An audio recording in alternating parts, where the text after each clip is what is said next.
La liberación. Historia basada en una experiencia anónima. Escrito y adaptado por Tenebris para relatos de horror. Antes que nada, quiero mantener esta historia en el anonimato. Más que nada porque quiero proteger la privacidad de mi familia. Por eso mismo es que cambiaré los nombres y los lugares. Pero me voy a presentar ante ustedes como María. Actualmente tengo 37 años. Por las mañanas trabajo como secretaria en un colegio católico. Por la tarde soy ayudante de un sacerdote autorizado por la arquidiócesis para practicar exorcismos. No me he casado y veo muy poco a la familia. He decidido que no quiero tener hijos, por razones que comentaré más adelante. Nunca me pude unir a una congregación para entregar mi vida a Dios por completo. Cuando era niña no pensaba en Dios y tampoco despertaba en mí algún interés. Era como cualquier niño que juega, come dulces, dice mentiras para dormir hasta muy noche. Mi vida comparada con la de mi hermano Eric era bastante sencilla. Él era 2 años mayor que yo, así que no pude comprender de primera lo que estaba viviendo. En realidad éramos medios hermanos. Mi mamá lo tuvo con otro hombre que asesinaron en un pleito de pandillas. En ese tiempo ella trabajaba en una tienda de ropa. No pasó tanto tiempo para que uno de sus compañeros le ofreciera una vida juntos, prometiéndole el sol, la luna y las estrellas. A mi madre lo que más le preocupaba era el futuro de su hijo. Fue clara con el pretendiente. Le dijo que si la aceptaba tendría que hacer con todo y mi hermano. La respuesta de mi padre fue que amaría a ese niño como si fuera suyo. Por un tiempo la relación fue bien. Mi mamá se dedicó por completo al cuidado de mi hermano, y 2 años finalmente nací yo. Como cualquier matrimonio tenía sus altas y sus bajas. Sobrevivían con muchas limitaciones, comprando lo más genérico para ahorrar en gastos. Pero con el paso del tiempo se fue dando una especie de rivalidad entre Eric y mi padre. Él nunca le ocultó que no era su verdadero papá. Y en esos días no me daba cuenta de detalles que a la larga marcaban una diferencia. Por ejemplo, si mi papá llevaba pizza a la casa, Eric le daba los pedazos más pequeños. Siempre comía menos que los demás. Si mi hermano necesitaba zapatos, se los compraba, pero a cambio tenía que hacer cosas para él. Este tipo de comportamiento no me llamaban tanto la atención, hasta que esa hostilidad poco a poco se fue convirtiendo en golpes. Tal vez para compensar la falta de cariño paterno, mi mamá le dedicaba más tiempo a Eric, y eso de alguna manera ponía celoso a mi padre. No perdía la oportunidad para insultarlo, y decía que era un malcriado mimado. Al cumplir los 5 años pasó algo en mí. De pronto las cosas que vivía dejaron de ser un juego y me las tomé con más seriedad. No sé si crucé alguna especie de línea de pensamiento o algo parecido. El caso es que hice conciencia de que mi hermano era muy infeliz. Mi papá lo golpeaba cada vez más frecuente y con más fuerza, y las cosas empeoraron el día que mi mamá tuvo que dejarnos. Todo pasó muy rápido. Una tarde mi papá y ella fueron al hospital. Regresaron muy tristes y 3 semanas después había fallecido. Tenía cáncer de mama y desgraciadamente ya estaba muy avanzado cuando lo notó. La recomendación del médico fue que pasara tiempo de vida en la compañía de sus seres queridos, ya que no había nada más que hacer. Una vez que se fue, mi papá cambió por completo. Se convirtió en un verdadero monstruo. De alguna manera volcaba su enojo con mi hermano y le daba unas palizas brutales. Cabe recordarles que mi hermano tenía 7 años. Lo que terminó por romper lo poco que había entre los tres sucedió una noche que mi papá llegó borracho. Mientras Eric y yo estábamos jugando en la sala, le reclamó que él tenía la culpa de lo que le pasó a mi mamá. Lo estaba golpeando con el cinto, pero mi hermano pudo escapar y no lo volvimos a ver hasta el otro día por la mañana. Lo siguiente fue muy confuso para mí. Un policía fue a la casa con mi hermano en custodia. Al parecer lo habían encontrado vagando en la calle, llorando y lleno de moretones. Le preguntaron qué había sucedido y denunció los abusos que recibía por parte de mi padre. Esa misma tarde se llevaron a mi papá a la cárcel. Los servicios infantiles nos colocaron con uno de nuestros familiares. una tía lejana, pariente de mi madre. Mi tía se llamaba Joy y ya era grande y tendría unos 70 años más o menos. Estaba muy metida en asuntos de magia oscura, porque prácticamente esa era la forma en la cual se ganaba su vida. Día tras día iba a limpiarse, a que le leyeran las cartas, a hacer amarres o trabajos de suerte. Mi tía Joy nunca nos hizo mucho caso. Sí se ocupaba de nosotros, pero no lo hacía con amor fraternal. Sin embargo, pude notar que ella y Eric hablaban más y al parecer se llevaba mejor. Mi hermano estaba muy herido y lleno de coraje. Estuvimos 3 años con mi tía Joy cuando una vecina habló con los de desarrollo integral de la familia. Fueron con nosotros y nos cambiaron con otros parientes. Una prima hermana de mi madre que era muy apegada a la iglesia. Estaba casada y tenía una bebé. Mi hermano Eric para entonces ya tenía 10 años y yo 8. Cuando a un niño se le arrebata la inocencia, ya no hay nada que la pueda recuperar. Fue ahí cuando comenzaron las manifestaciones demoníacas. No sé si la presencia de imágenes sagradas en la casa de esta pariente fueron los que de alguna manera lo detonaron. La prima Isabel era muy buena. Intentaba darnos amor y comprensión porque tenía los valores de la Iglesia Católica muy arraigados. Como dije antes, yo no sabía que era Dios y por lo que vi con mi tía Joy, tampoco me parecía alguien a quien debía respetar ni querer. Pero entonces Eric ya era un niño muy callado. Casi no hablaba con nadie ni conmigo. A pesar de ser tan solitario, notaba cosas extrañas en él. Por ejemplo, que a veces hablaba solo. Algunas noches escuchaba que su cama se estaba moviendo. Era como si se estuviera recorriendo más hacia la pared. En ese caso me tapaba hasta la cabeza con las cobijas, y también me asomaba por algún hueco. No había nada alrededor. Mi hermano dormía profundamente, pero la cama sí me recorría como si alguien estuviera empujándolo. Lo primero que hice fue contarle a la prima Isabel. Cualquiera pensaría que no iba a tomarse en serio las palabras de una pequeña, pero no ocurrió de esa manera. La prima Isabel me dijo que ella también había notado algunas cosas. Según me dijo, a veces miraba que Eric perdía el conocimiento como si se quedara dormido. Lo hacía sin querer y por algunos minutos. Al recobrar la conciencia ya era otro. Hablaba diferente, se tomaba los genitales mientras sacaba la lengua y se reía sin control. Al principio pensó que era un comportamiento de un niño que había sido lastimado, pero luego sospechó que podría tratarse de algo más. Mi prima Isabel tomó cartas en el asunto y quiso llevarnos con un sacerdote de su confianza. El padre se llamaba Martín. La furia de mi hermano de 10 años se desató sin control. Rompió cada uno de los platos y vasos de cristal de la cocina. Agarró un cuchillo y persiguió al esposo de la prima amenazando con clavárselo si se atrevía a sacarlo de la casa. Les puedo jurar que nunca lo había visto de esa manera. Era otro, y lo digo de la forma más literal posible. Su voz parecía la de un hombre de 70 años. El color de sus ojos cambiaba a uno totalmente negro, y la fuerza que salía de él era sobrehumana. Saltaba los sillones como si sus pies tuvieran algún resorte integrado. Esa tarde en la que amenazó al esposo de Isabel, su cuerpo se encorvó como si no tuviera huesos en la espalda. Fue algo sumamente increíble y aterrador de ver. La prima comenzó a gritar que estaba poseído por un demonio, y vaya que nos sacó todos de la casa menos a Eric. Yo estaba muy asustada por lo de mi hermano. Nunca ni por un segundo en todo lo difícil que fue este proceso para nosotros lo dejé de amar, aun cuando no lo reconocía en absoluto. Pero siempre supe que estaba ahí, en alguna parte de ese pequeño cuerpo lastimado por los golpes, por la vida y por el mal. Nos quedamos esa noche en un hotel y al día siguiente por la mañana fue a buscar al padre Martín.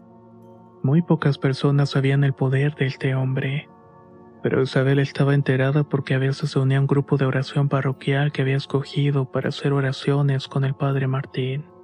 Le contó todo lo que sucedía con mi hermano, cada detalle que yo le comenté sobre los ruidos, y también su reacción al enterarse de que queríamos ir a verlo. El sacerdote ni siquiera se detuvo a pensarlo. Su diagnóstico inmediatamente fue que mi hermanito estaba poseído. El proceso para realizar un exorcismo es más complicado de lo que se puede ver en las películas. Deben existir permisos. Se debe hacer una investigación profunda sobre la vida del poseso, antes de dar por hecho que la persona tiene un demonio dentro. Para mí fue una verdadera tortura porque tuve que decir todo lo que habíamos pasado. A mis 8 años sentí mucha presión sobre mis hombros. Le confesé que mi papá golpeaba a Eric, también que perdimos a mi madre y que vivimos un tiempo con la tía Chuy, una mujer que se llamaba a sí misma bruja. El padre Martín quiso saber si mi hermano participó en algún ritual de invocación cuando estuvimos con la tía Chuy. Intenté hacer memoria, pero no recordaba. Si llegó a pasar, seguramente lo hizo mientras yo dormía o cuando me mandaron a la tienda. El padre se quedó pensando. Nos comentó que era necesario ir a ver dónde estaba Eric para poder evaluar mejor la situación. Yo tenía mucho miedo y a la vez quería quedarme con mi hermano, aunque eso significaba que estaba poniendo en riesgo mi vida. En cuanto nos acercamos, imaginé que la casa estaría de cabeza, que no habría luz y que todo estaría volcado. Pero no. Lo único roto fue lo que se quebró cuando mi hermano e Isabel discutieron. Eric estaba acostado sobre la alfombra de la sala inconsciente. El padre entró con cuidado revisando la cocina primero. Luego se acercó a donde estaba mi hermano. Puso su mano sobre la frente y comenzó a rezar un Padre Nuestro. La prima Isabel se unió y también su marido. Yo no lo hice porque no sabía rezar. Con mis propios ojos vi que el cuerpo de Eric se estaba moviendo, pero él seguía con los ojos cerrados. Sus manos hacían un movimiento de serpenteo y sus piernas se abrían y se cerraban. El padre no quitó su mano de la frente de Eric, pero comenzó a rezar algo en otro idioma. Ahí mi prima ya no pudo seguirlo. Solamente cerró los ojos con mucha concentración. Para mí todo eso parecía un sueño o más bien una pesadilla. El cuerpo de mi hermano reaccionó más agresivo. Levantaba el pecho y por la boca sacó un líquido espeso y negro que olía a animal muerto. Esta oración duró aproximadamente 5 minutos, en los cuales mi hermano se siguió retorciendo hasta que se detuvo. Ahí nuevamente cayó desmayado. Pensé que eso sería todo lo que necesitaba para que volviera a la normalidad, pero estaba en un error. El padre Martín nos dijo que mi hermano sí tenía una presencia demoníaca en su interior, pero para saber quién era y cómo sacarla, iba a necesitar de varias sesiones de exorcismo. Los siguientes días iban a determinar mi vida y también la de mi hermano. De igual manera me mostraría otra cara del mundo espiritual, una que me dejó claro que en todo lo que sucede en el mundo está la voluntad de Dios.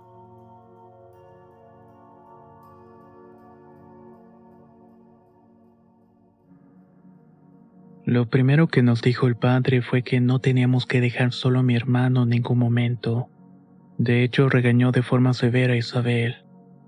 Ella ya tenía algo de experiencia en oraciones de liberación. Debería saber que una persona en ese estado no debe abandonarse, y mucho menos cuando se trataba de un pequeño. Otra cosa importante era que necesitaba hablar con Eric cuando estuviera en sus 5 sentidos. En uno de esos lapsos donde el demonio o los demonios según sea el caso se alejaban por la voluntad de Dios. El padre Martín también agregó que era vital importancia que siempre estuvieran vigilando a Eric, más que nada para que cuando recuperara la conciencia pudiera ir de inmediato. Antes de irse nos dejó encargado que rezáramos el rosario mínimo 3 veces al día, según fuera el tiempo en que tardara mi hermano para volver en sí. Mi prima Isabel roció agua bendita en la puerta donde estaba Eric. Quizás pasaron unas 4 horas en las que parecía que estaba en un sueño profundo. El padre se marchó, no sin antes recordarnos que no importaba si fuera de día o de noche. Teníamos que ir por él cuando recuperara la conciencia. También escuché que le dijo al esposo de Isabel que le sorprendía que alguien tan pequeño pudiera tener a un demonio en su interior. Yo aproveché ese tiempo para dormir. Estaba tan triste y cansada que no recuerdo haber soñado algo. Volví a despertar cuando escuché unos gritos espantosos. Les puedo jurar que no parecían los gritos de una persona sino de un animal. como si fuera una especie de ave. Hay un pájaro que se llama cucuburra y que puede hacer un ruido bastante ensordecedor. Ha sido el único sonido con el cual puedo comparar los gritos que salían del cuarto de mi hermano. Cuando fui a asomarme, Isabel ya estaba en la puerta echando más agua bendita y rezando el rosario. Al ver que estaba llegando, me pidió que me alejara de ahí, pero yo no quería. Necesitaba estar presente para esperar ese momento en que el padre Martín nos había dicho. Necesitábamos que Eric volviera a la normalidad. Lo que hice fue quedarme un poco más apartada, repitiendo las palabras que decía la prima. Su esposo llegó con el bebé en brazos y también se puso a rezar. Yo creo que su fe era demasiado grande, porque en mi experiencia con estos casos, he visto que muchas personas prefieren dejar a los bebés con otros parientes. Más que nada los quieren alejar lo más posible de este ambiente. Y no los culpo porque de hecho es mejor lo que se puede hacer, ya que no se pueden predecir las acciones de un poseído. Eric abría mucho la boca para sacar ese grito y luego agarraba las cobijas de la cama para taparse. Algo que me llamaba la atención era que cuando se tapaba parecía que su cuerpo era mucho más grande. Los brazos y manos se alargaban como los de un hombre adulto y no los de un niño. Estuvimos rezando por 1 hora hasta que finalmente logré recordar la voz de mi hermano. Lo primero que dijo fue mi nombre. María, ¿dónde estás? ¿Estás aquí? Ni siquiera lo pensé. Todo mi cuerpo reaccionó al llamado de su voz y corrí para abrazarlo partiendo llanto. Él también me abrazó, pero sin fuerzas. Apenas se puso una mano sobre mi espalda y luego dijo, María, estoy muy cansado. El esposo de Isabel le dejó al bebé y se fue en el auto para traer al padre. Mientras llegaba mi prima le ofreció algo de comer. Si no mal recuerdo era sopa de fideos y un poco de pan con mermelada. Yo sabía que las cosas dulces siempre le gustaron a Eric, pero en esta ocasión no quiso comer nada. Solamente se quedó acostado en la cama llorando. Poco tiempo después llegó el padre Martín. Se acercó a la cama en donde estaba mi hermano y comenzó a hablar con él.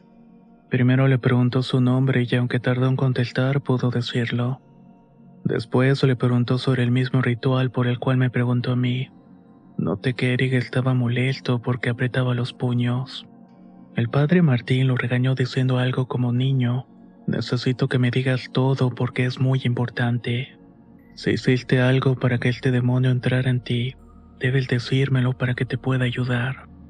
Eric siguió callado y me pareció que veía al padre con coraje. Entonces el padre Martín dijo algo que de alguna manera yo sabía, o que al menos me lo imaginaba. ¿Qué pasa? ¿No te quieres liberar?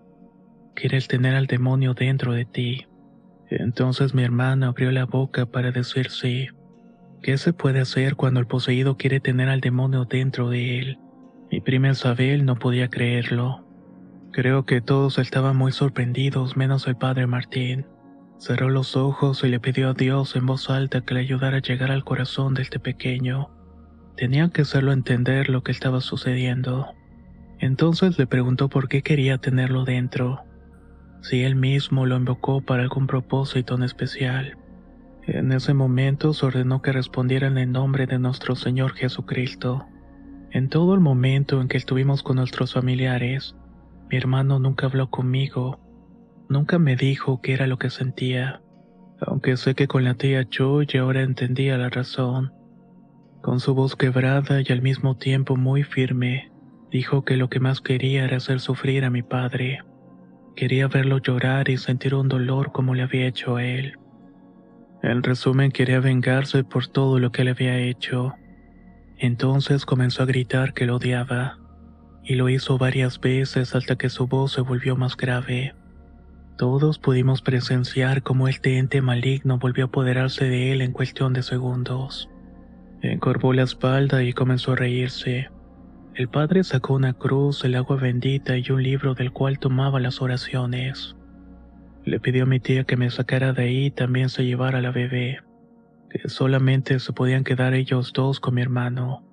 Al parecer lo que haría iba a enojar mucho al demonio, y podía ser peligroso si había testigos. Estuvieron casi 3 horas dentro. Yo me quedé pegado a la puerta para escuchar. De nuevo, la voz no era la de mi hermano, sino la de ese ser del infierno. El padre estuvo ordenando en varias ocasiones que confesara el modo en que fue invocado, hasta que finalmente lo dijo. El niño me ha llamado desde hace mucho tiempo. Él le pidió ayuda a tu padre, pero él no escuchó. ¿Nunca te has preguntado por qué tu Dios permite que maltraten a los niños? Yo tengo los oídos atentos para que me llame. Me prometió su alma a cambio de matar al hombre que lo golpeaba. Es un trato justo. No sé qué haces aquí, cura entrometido. Lárgate a atender tus cosas y déjame en paz. En mi experiencia he podido darme cuenta que lo que llevaba a la gente a buscar al demonio es el sufrimiento. Eso y la falta de consuelo. Mi hermano fue uno de ellos. El dolor y el odio de lo que vivió lo orillaron a buscar refugio en las manos equivocadas. En realidad nunca voy a poder comprender por qué mi tía Chuy le facilitó ese camino a un pequeño. La única respuesta que encuentro es que ella también estaba endemoniada. La respuesta del padre Martín para el demonio fue la semilla que a lo largo de los años iba a germinar en mí. Era la que iba a acercarme a la iglesia y a Dios. Maldito, te aprovechas de la inocencia de los que son favoritos del Padre del Cielo. Estás privando a este niño para que no conozca el poder del perdón y su recompensa. Con la ayuda de Cristo y el amor a la Santísima Virgen María, te lo voy a arrebatar para que pueda ser salvado. Nada es más grande que el poder de Dios nuestro Señor. En ese momento Eric comenzó a gritar tan fuerte que se quebraron los cristales de la ventana, o eso escuché. El esposo de mi tía me dijo que me quedara en mi cuarto porque eso no era algo que tuviera que ver una niña. Pero nadie podía entender que mi hermano era todo mi mundo. Era todo lo que tenía. Tuvo que llevarme cargando y cerrar con llave para que pudiera quedarme en el cuarto. No estoy segura de cuánto tiempo pasó cuando mi prima Isabel fue a buscarme. El padre ya se había ido, pero iba a volver al día siguiente. Eric estaba mejor, o eso parecía. Había pedido de comer hot cakes y un vaso con leche. Cuando me llevaron con él me pareció irreconocible. No podía ser verdad que cambiara tanto en tan poco tiempo. Lo vi muy ojeroso y tenía muchos rasguños en los brazos como si se los hubiera hecho él mismo. Luego me enteraría que intencionalmente mi tía me dejó verlo porque el padre Martín le sugirió que tal vez yo podría hacerlo cambiar. Ningún demonio puede salir de un cuerpo si la persona no lo quiere. Mi hermano estaba sufriendo dolores físicos que ni siquiera un adulto podría soportar, y lo hacía para que el demonio se llevara a mi padre. No se estaba dando cuenta que el quien se estaba llevando era él. Todo esto no lo supe en ese momento, pero mi amor y tal vez las palabras que Dios puso en mi boca hicieron que mi hermano quisiera liberarse. Mientras lo veía comer le dije que me hacía mucha falta y que no quería que le pasara nada malo. Para mí él era la única familia y le pedí que sacara ese demonio de su cuerpo, porque yo quería jugar con él y crecer juntos. Eric lloró mucho y creo que entendió que yo lo necesitaba más que nadie y aceptó ser liberado. Al día siguiente fue más fuerte para todos. No me dejaron estar ahí, pero mi prima me contó lo que pasó cuando tuve la edad suficiente para aceptarlo. El padre le ordenó al demonio que revelara su nombre y cuando por fin lo descubrió, supo que era un demonio difícil de quitar pero no imposible. No voy a decir qué nombre es porque es mejor no saberlo. Quizás haya personas escuchando esta experiencia, personas que están desesperadas por una solución, y en un momento de locura se van a atrever a invocarlo. Los padres que se dedican a realizar exorcismos saben que un alma que tiene un demonio dentro es un alma condenada. Cuando se le abre la puerta a los demonios es necesario que exista un campo de vida para sacarlos. Se necesita voluntad, fuerza y más que nada necesita que Dios lo quiera así. Los caminos de Dios son misteriosos a nuestro entendimiento. Muchas veces no se alcanza a comprender por qué las cosas pasan de tal o cual manera. El padre Martín logró liberar a mi hermano esa noche. Le ofreció el perdón por sus pecados, aun cuando no había hecho la primera comunión. El cuerpo de un niño no puede con un peso tan grande, y después de una lucha que le costó sangre pudo ser liberado. Perdonó a mi padre y cerró los ojos para no abrirlos nunca más. Esa noche falleció mi hermano. Fue un golpe fuerte para mí. Tuve que escabullirme para poder verlo, y es algo que nunca en persona debí haber visto. Mi hermano se había arrancado la carne de los brazos hasta llegar al hueso. Sus labios estaban destrozados porque se mordía con desesperación. Prácticamente era un esqueleto cubierto con piel. El funeral fue muy discreto. No se le avisó a nadie y el mismo padre Martín ofició la misa y fue sepultado en un cementerio. La misma noche que lo enterramos soñé con él. Estábamos en una especie de playa al lado del mar. Nunca lo vi tan feliz jugando entre las olas que en cierto punto se unían al cielo. Ya no tenía los brazos arañados ni los labios partidos. Mi hermano me dijo que no estuviera triste, porque a veces la muerte puede ser una salvación. Él estaba bien y a su debido tiempo volveríamos a encontrarnos. Esa fue la última vez que lo vi en mis sueños. Pero entendí que si quería volver a estar con él tenía que dedicar mi vida a Dios, ya que él se encontraba en el cielo. Por eso es que quise ser religiosa, pero no pude encontrar una congregación que me permitiera ayudar en exorcismos. Nunca dejé de ver al padre Martín y es con quien actualmente ayudo en las liberaciones. Yo he visto con mis propios ojos que la mano de Dios está con él, y ha podido cambiar la vida de muchas personas. La batalla espiritual existe y créanlo. En este camino he podido entender que si Dios permite las posesiones demoníacas, es para que las personas cambien de vida y no sean condenadas. Tal vez pocos puedan asimilar esto, pero el primero que sufre es Dios al verlo sufrir en manos de su enemigo. Pero es preferible un sufrimiento en vida que un tormento para toda la eternidad. Yo estoy en paz con Dios. Creo que tal vez la vida de mi hermano hubiera estado llena de vicios, de depresión y quién sabe qué otras cosas de no haber encontrado el perdón. Por eso para mí esa fue la manera que tuvo de ser salvado. El demonio es un enemigo astuto, uno que hará todo lo posible para apoderarse de ustedes. No se alejen del camino de luz y apéguense siempre a la protección del manto de nuestra Madre la Virgen María. Esta ha sido parte de mi historia. Espero que algo en ella pueda quedar en ustedes. Muchas gracias por haberme escuchado. Y si has llegado hasta el final de esta historia, no olvides dejarnos un me gusta o un comentario. Queremos saber tu opinión después de haber escuchado esta experiencia. Soy Antonio de Relatos de Horror y nos escuchamos muy pronto.